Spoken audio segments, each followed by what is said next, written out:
안녕하십니까. 2020년 3월 8일 정자교회 주일 영상 예배에 오신 성도 여러분들을 환영하고 축복합니다. 묵도하시겠습니다. 하나님은 우리의 피난처시오 힘이시니 환난 중에 만날 큰 도움이시라. 우리 삶의 문제들 그리고 세계가 겪고 있는 모든 고통스러운 일들을 가지고 주님 앞에 예배로 나왔습니다. 주님의 긍휼하심을 구하며 예배드리겠습니다. 아멘. 사도신경으로 하나님께 우리의 신앙을 고백하시겠습니다. 나는 전능하신 아버지 하나님, 천지의 창조주를 믿습니다. 나는 그의 유일하신 아들 우리 주 예수 그리스도를 믿습니다.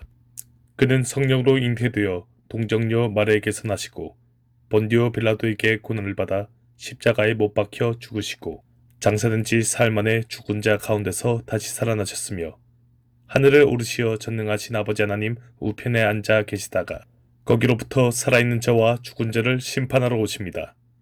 나는 성령을 믿으며 거룩한 공교회와 성도의 교제와 죄를 용서받는 것과 몸의 부활과 영생을 믿습니다.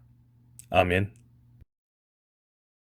찬송가 304장을 부르시겠습니다.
오늘 성경 본문은 신명기 33장 26절에서 29절 말씀입니다.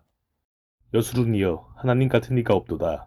그가 너를 도우시려고 하늘을 타고 궁창에서 위엄을 나타내시는도다. 영원하신 하나님이 내 초소가 되시니 그의 영원하신 팔이 내 아래에 있도다. 그가 내 앞에서 대적을 쫓으시며 멸하라 하시도다. 이스라엘이 안전히 거하며 야곱의 샘은 곡식과 새 포도주의 땅에 홀로 있나니 곧 그의 하늘이 이슬을 내리는 곳에로다. 이스라엘이여 너는 행복한 사람이로다. 여호와의 구원을 너같이 얻은 백성이 누구냐. 그는 너를 돕는 방패시오 내 영광의 칼이시로다. 내 대적이 내게 복종하리니 내가 그들의 높은 곳을 밟으리로다.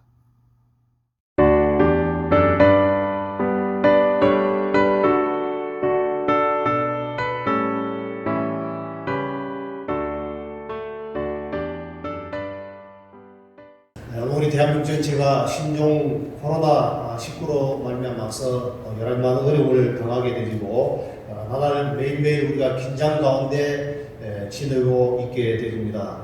현재 확진자를 보니까 7,041명, 전 세계 확진자가 10만 5천 명을 넘는 그런 가운데 우리가 전 세계가 긴장 가운데 놓이게 되는데 우리 코로나19 이렇게 부르게 된 이유를 여러분 잘 아시죠?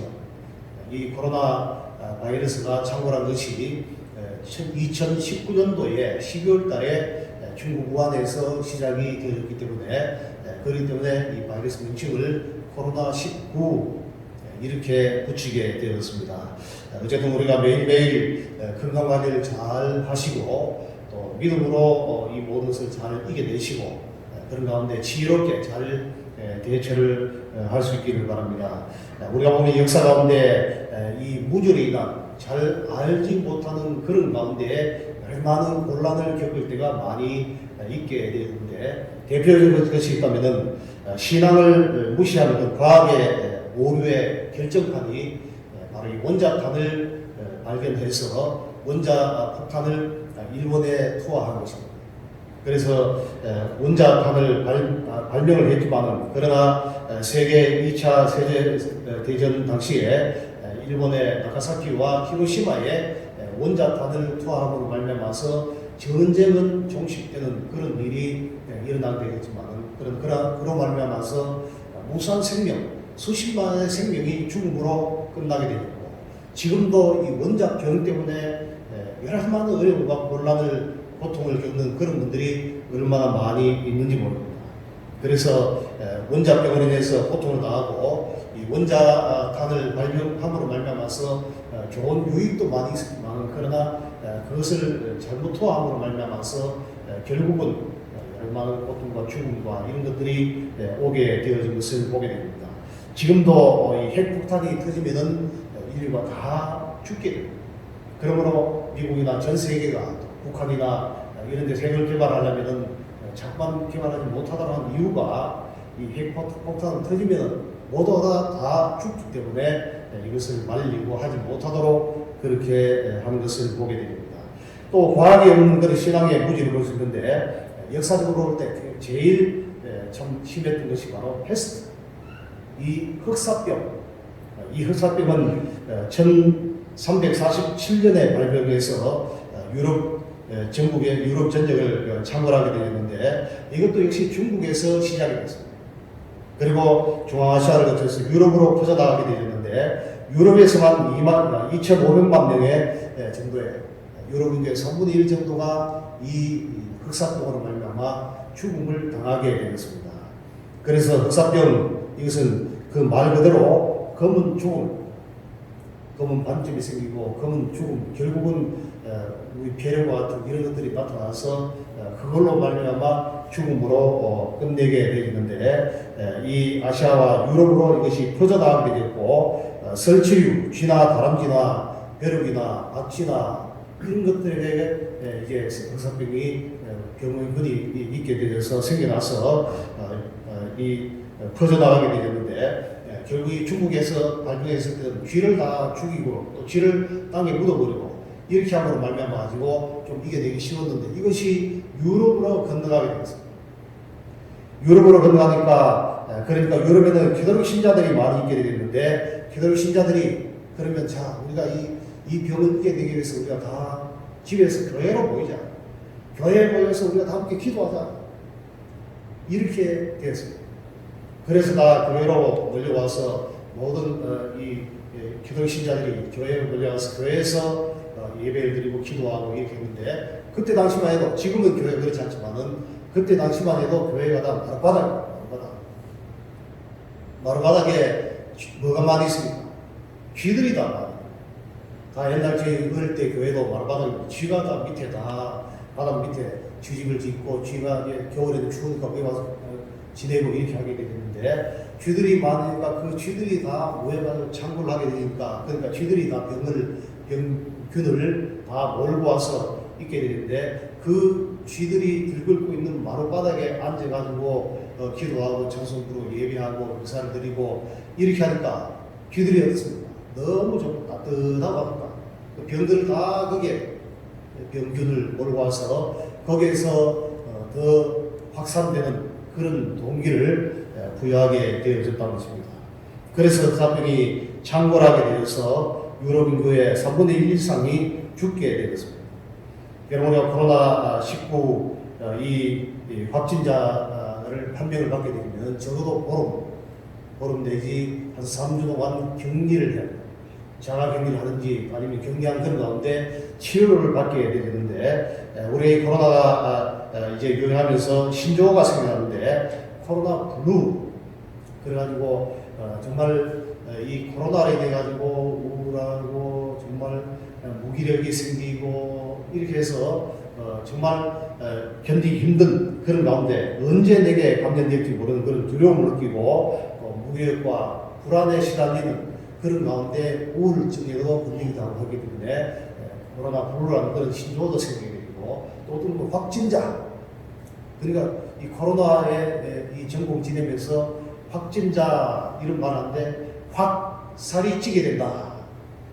그래서 그런 신조어도 밥만 먹고 어디 나대고 돌아다니기도 못하고 이렇게 하니까 확 살이 진다. 그런 신조 이런 신조들이 많이 생겨나게 되어졌습니다. 이런 때에서 우리가 또 개인 위생관리를 철저하게 잘해 손을 씻고 또 마스크를 끼고 또 우리가 이 사회 거리 유지 1m 내지 2m 정도 이렇게 거리를 유지하는 그런 가운데 이것을 실천해서 우리가 정말로 건강하게 잘 이것을 이겨내고 그런 가운데 우리가 행복한 삶을 살아요. 행복 그러면 누구나 다 행복하기를 원합니다. 우리가 그러니까 누구나 다 행복하기를 하는데 특별히 믿음으로 사는 우리 성도들이 행복해야 될 줄을 믿습니다. 어떤 기관에서 조사를 했는데 당신은 행복합니까? 라고 질문을 해봤더니 우리나라 사람 중에 3분의 2 이상이 자신은 행복하지 않다 이렇게 답변을 했습니다. 그 가운데 절반 정도가 나는 불행하다. 한국인들 반 정도 이상이 나는 불행하다라고 그렇게 느끼고 있다는 것입니다. 여러분이 행복지수라는 말을 들어봤을 거예요. 2019년도 3월 20일에 세계 행복의 날을 맞이해서 유엔 자문기구에서 이 행복 보고서를 발표를 하게 되었는데 3년 동안 2016년부터 18년까지 3년 동안 159개 국가를 대상으로 해서 조사를 했습니다. 항목을 조사하고 0점부터 10점까지 행복합니까? 라는 그런 문항을 넣고 조사를 했습니다. 만족도를 조사를 하게 되어졌는데 거기에서 삶의 질과 국내 총생산 또 사회적인 그런 지원과 기대 수명 자유 부패 요소 이런 것들을 다 가미해서 행복지수를 산출하게 되었는데 우리나라는 그 159개 나라 가운데 행복지수가 54번째였습니다. 54위. 통계에서 나오듯이 우리나라의 많은 사람들이 나는 행복하지 않다라고 이렇게 느낀다는 것입니다. 그런데 저나 여러분들이나 공통적으로 느끼는 것은 우리는 행복할 때도 있고 행복하지 않을 때도 있다. 늘 행복하거나 늘 불행하거나 그렇지만 않다는 것입니다. 때때로 행복하기도 하고 또 언제나 행복하지 못할 때도 있는 불행할 때도 있게 되어진다는 것입니다. 중요한 것은 어디에 더 무게가 실리느냐라는 것입니다. 행복에 더 무게가 실리면 행복하다고 느끼게 될 것이고 불행에 내 마음이 가고 불행에 그 마음이 실리게 되면 불행하다고만 자꾸만 느끼게 되어진다는 것입니다.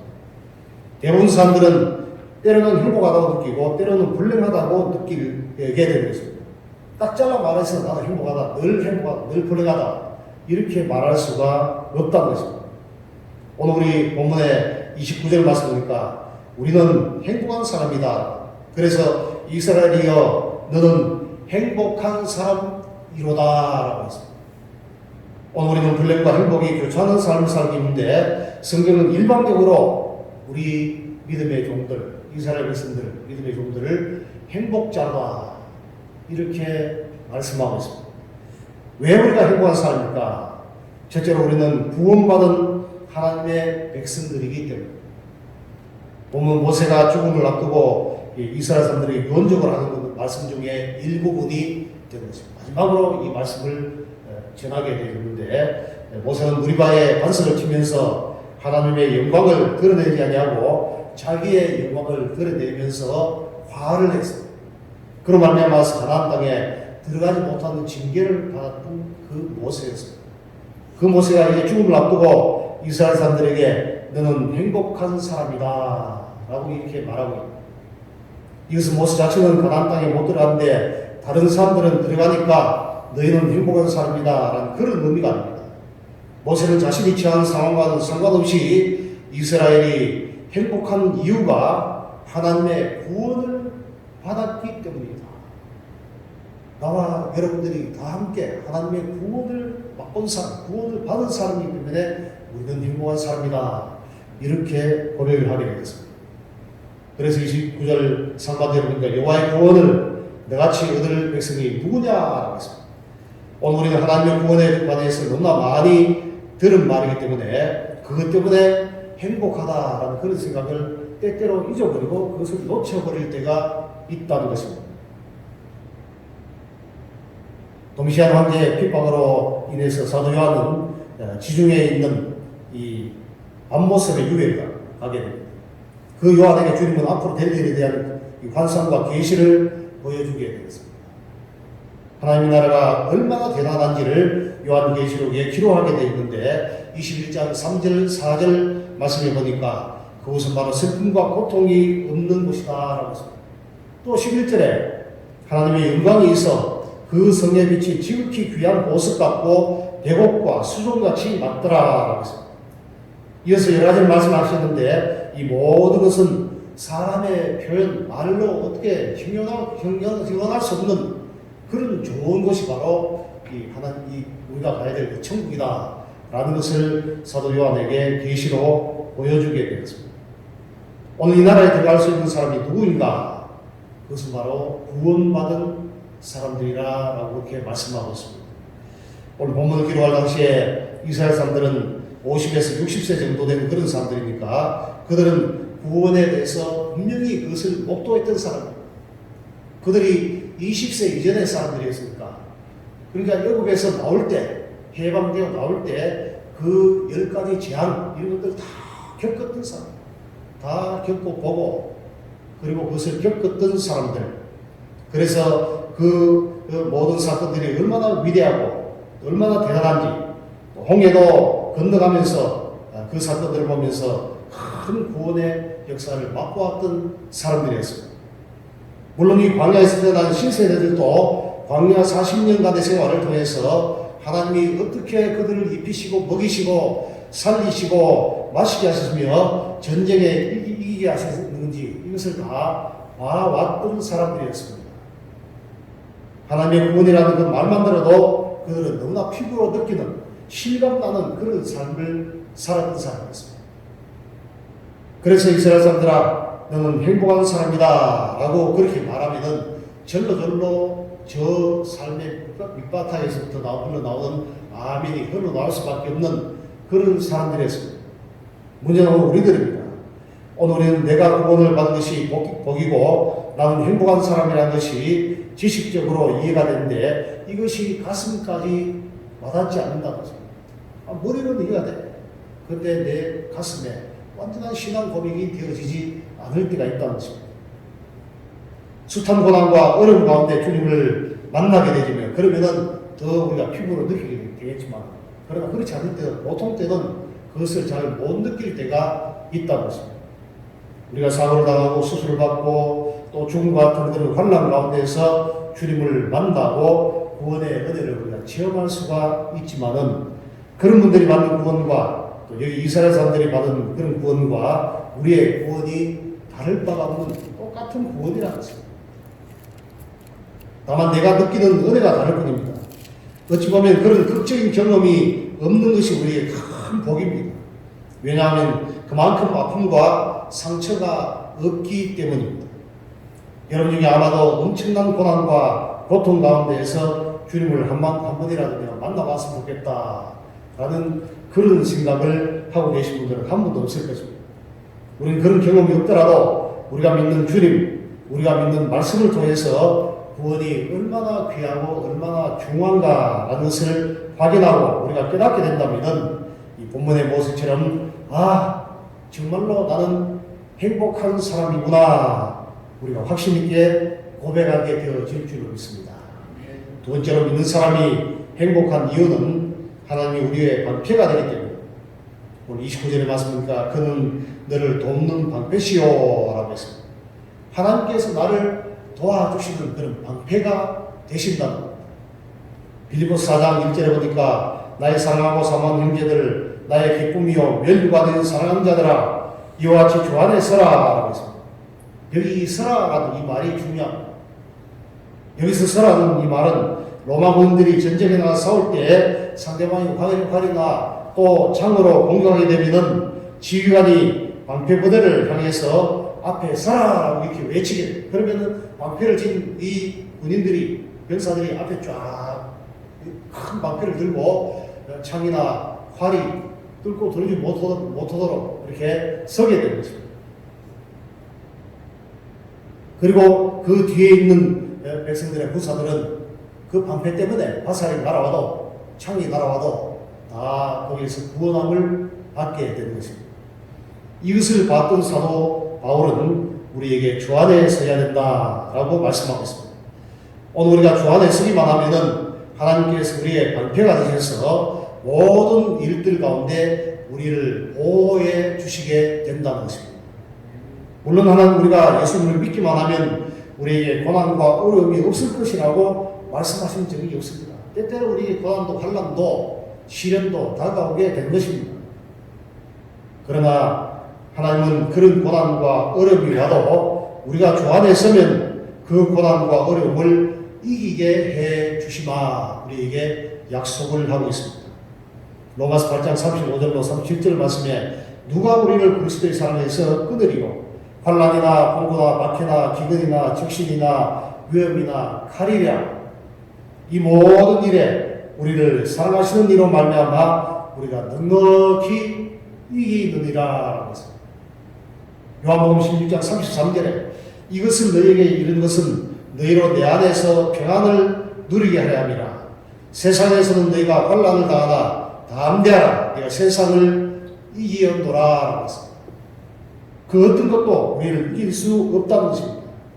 그럼 누가 이기게? 그가 여기서 누굽니까? 바로 그는 바로 주 안에 서는 사람입니다. 초대교회 교회사를 보면은 홀리갑 감독이 나오게 되는데 그 감독이 86세 때 순교를 당하게 되었습니다. 순교를 당할 그런 처지가 되니까 그 순교를 처단하는 그런 병사들이 이 홀리갑의 인품과 그런 지금까지 그 삶과 이 모든 것을 보고 곁에서 봤던 이 군사들이 신망 높고 존경받는 그런 인물이 홀리갑을 죽이기 너무 아까워서 그에게 회유를 합니다. 감독님, 지금이라도 예수를 안 믿는다고 말 한마디만 하면은 살려드리겠습니다. 그렇게 회유를 했습니다. 그때 세문화의 감독 폴리감이 말씀하기를 예수님은 86년 동안 나에게 한 번도 거짓말을 하신 적이 없는데, 예수님은 한 번도 나를 배신한 적이 없는데 내가 어찌 구찬생을 살겠다고 거짓말을 해서 어서 나를 죽이시오 하고 그 다른 분들 위해서 함께 기도하고 이제 모습을 위해 기도한 그 이후에 장작등 위에 올라서 장렬하게 순교를 당하게 되어졌다는 것입니다. 이것이 바로 주 안에 선 사람들의 모습입니다. 주 안에 서니 죽으면서도 행복하다는 것입니다. 하나님이 방패가 되어주셔서 죽음의 두려움으로부터 이기게 해주신 겁니다. 하나님 우리의 방패가 되어주신다는 것입니다. 태풍이 몰려와도 박해를 받게 되어져도 신종 코로나가 우리에게 몰려와도 그 어떤 바이러스가 몰려와도 오늘 우리는 하나님은 우리의 방패가 되신 줄 믿습니다. 그러므로 오늘 우리는 나는 행복한 사람이다 라는 고백을 할 수밖에 없는 줄 믿습니다. 하나님이 나의 방패. 그러므로 우리가 이런 고백이 나는 행복자로다, 이런 체험과 고백이 우리에게 있게 되어지기를 주의 이름으로 축원합니다. 세 번째로 믿는 사람들이 행복한 그 이유는 하나님께서 우리의 영광의 칼이 되시기 때문입니다. 오늘 29절의 말씀이니까 내 영광의 칼이라. 이것은 무엇을 의미합니까? 어떻게 칼이 영광이 될 수 있을까? 29절 끝부분에 보니까 내 대적이 내게 복종하리니 내가 그들의 높은 곳을 밟으리로다 라고 했습니다. 누구를 제어합니까? 대적을 제어하는 칼이라고. 남을 괴롭게 하고 힘들게 하는 그런 칼이 아니라 대적을 제어하는, 남을 침략하는 칼이 아니라 대적을 치는 칼이라고 했습니다. 모든 시대의 전쟁이 그렇지만은 특별히 구약시대의 전쟁은 아주 끔찍했습니다. 전쟁에 나와서 패하면은 죽거나 아니면 완전히 반신불수가 될 정도로 부상을 입게 되었습니다. 백성들도 죽거나 재산들을 다 빼앗기게 되어진 것입니다. 주 452년 로마 사람들은 모두 두려움에 들고 있게 되었는데 북쪽에 훈족이 쳐들어오게 되었습니다.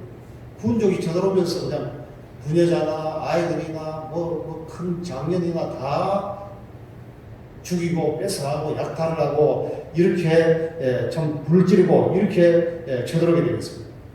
그런데 이 소문이 꼬리에 꼬리를 물고 더 무섭게 퍼져나가서 모든 백성들이, 모든 사람들이, 로마 사람들이 다 두려움에 떨게 되었습니다. 야, 나도 죽지 않을까? 어떻게 됩니까? 저런 훈족이 들어오면 우리는 다 죽었다. 그러니까 매일매일의 삶이 두려움의 연속이었습니다. 이미 황해바다 동쪽의 콘스탄티노플에 가 있으니까 이 로마 사람들은 구원해 줄 사람이 없게 되었습니다. 모두가 다 두려움에 떨고 있는데 그때 로마 교회의 주교인 네오 1세가 나서게 되었습니다. 네오 1세는 훈족의 지도자 야틸라를 만나러 갔습니다. 그리고 이 가는 도중에 야틸라를 만나지 못하고도 죽을 수도 있는 그런 위험이 도사리지만 그러나 그를 만나러 갔습니다. 그리고 두려움을 이기고 야틸라를 만난 네오 1세는 야틸라에게 로마를 포기해라 이렇게 권유를 했습니다. 그러니까 야틸라가 들을 때 기가 차거든요. 무슨 웃기는 소리 하냐 이런 생각을 갖게 되었습니다. 그런데 네오 1세의 말이 그 마음을 이제 움직이게 되었습니다. 그리고 이어서 네오 1세는 이 지역에 이미 전염병이 퍼지고 있고 그것이 하나님의 심판의 징조니 빨리 물러가지 않으면 그러면 큰 재앙이 미친다고 말하게 되자 야틸라가 그 군사들을 돌려서 다시금 돌아가게 됐습니다. 사람들은 네오 1세가 향한 그 일을 보면서 놀라게 되었습니다. 그리고 하나님의 손길을 그때서야 느끼게 됩니다. 이런 것이 영광의 칼입니다. 믿는 사람들이 행복한 이유는 하나님께서 우리에게 영광의 칼이 되어 주시기 때문입니다. 여러분, 여러분의 전쟁을 기억하십니까? 또 이스라엘 사람들이 홍해를 어떻게 건넜는지 우리가 생각하십니까? 다윗이 골리앗을 어떻게 이겼는지 생각나십니까? 하나님을 믿고 나온 사람들에게 하나님은 승리가 되어 주시게 된 줄 믿습니다. 언제나 승리의 칼이 되어 주셨습니다. 이스라엘 이것을 보고 그것을 다 경험했던 사람들이었습니다. 그렇기 때문에 오늘 우리는 행복한 사람이라고 말합니다. 그렇다면 오늘 우리는 어떻습니까? 우리도 주님 안에 또 믿음 안에 있기만 하면 반드시 하나님께서 우리의 영광의 칼이 되어 주시게 될 줄을 믿습니다. 하나님이 우리를 위해서 일하심을 보게 될 것입니다. 불안전하고 불확실한 그런 세상 가운데서 믿음 안에 살고 또 하나님 안에 사시는 그런 복된 성도가 되시길 주의 이름 축원합니다. 우리가 다 구원의 은혜를 체험하고 나의 방패 되시는 하나님, 또 하나님께서 우리의 영광의 칼이 되셔서 하나님으로 인해 행복하게 사시는 그런 복된 성도가 되시기를 주의 이름 간절히 축원합니다. 오늘 말씀 가운데 받으신 은혜를 생각하며 찬송가 384장을 부르시겠습니다.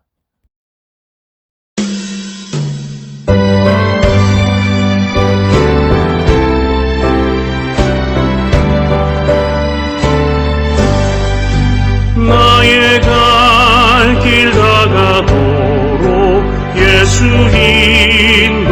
인도하시니 내 주 안에 있는 긍휼 어찌 의심하리요. 믿음으로 사는 자는 하늘 위로 받겠네. 무슨 일을 만나든지 만사 형통하리라. 무슨 일을 만나든지 만사 형통하리라. 나의 갈 길 다가도록 예수 인도하시니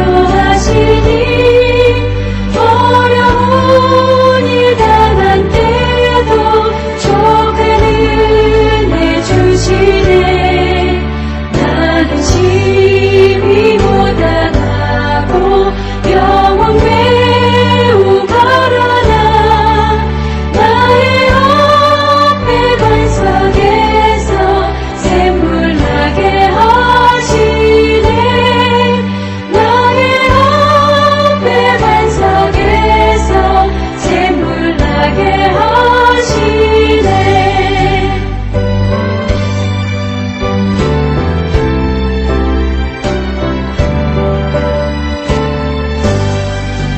나의 갈 길 다가도록 예수 인도하시니 그의 사랑 어찌 큰지 말로 할 수 없도다. 성령 강화가는 영혼 하늘 날아갈 때에 영영 부를 나의 찬송 예수 인도하셨네. 영영 부를 나의 찬송 예수 인도하셨네.